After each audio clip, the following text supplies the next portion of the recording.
ҷавонони худшиноси далера шуҷои ноҳияи Файзобод имсол низ чун солҳои қаблӣ барои адои хизмат ба комиссарияти ҳарбӣ ҳозир шуда омодагии худро барои ҳимояи марзу бӯми кишвар мардонавор нишон доданд. Азми ҷавонмардонаи онҳо буд ки дар ноҳияи Файзобод даъвати тирамоҳии хизмати ҳарбӣ пурра иҷро гардид. маъракаи гусели навазкарон ба хизмати ҳарбӣ дар маркази ноҳияи Файзобод бо ташкилии ҷавомади тантанавии хотирмон сурат гирифт, зеро ҷавононе ки сину солашон ба хизмати ҳарбӣ расидааст барои адои хизмат ба модар ватан ҷамъомад буданд. масъулин таъкид доштанд ки имсол бо дуруст ба роҳ мондани корҳои фаҳмондадиҳӣ дар байни ҷомеа вобаста ба ҷалби ҷавонон ба хизмати ҳарбӣ натиҷаҳои назаррас ба даст оварда шуд. натиҷа ин буд ки имрӯз ҷавонон худ бо комиссарияти ҳарбӣ ҳозир шуданд ки дар натиҷа даъвати тирамоҳӣ дар ноҳияи Файзобод пурра иҷро гардид. ин шаҳодати он аст ки ҷавонони бо нангу номус далери шӯҷои кишвар ба хубӣ дарк карданд ки ҳимояи марзу бӯми кишвар хатти сарҳади давлатӣ ва таъмини амнияти давлат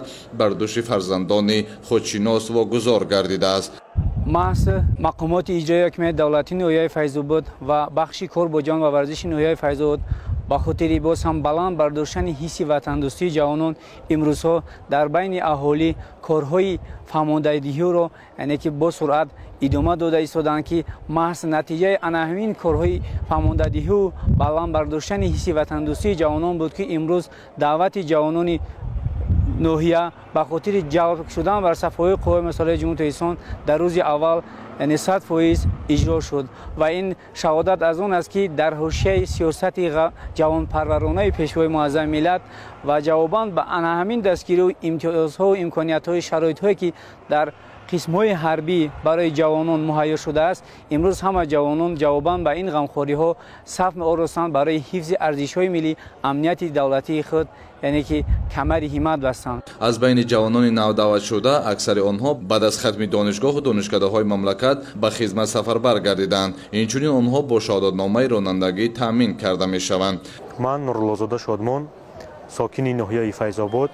имрӯз дар қатори дигар ҷавонмардони бо нангу бо номуси ноҳияи Файзобод супоришҳо ва таъқидҳои асосгузори сулҳу ваҳдати миллӣ пешвои миллат президенти ҷумҳурии Тоҷикистон муҳтарами Эмомалӣ Раҳмонро сармашқи кори худ қарор дода,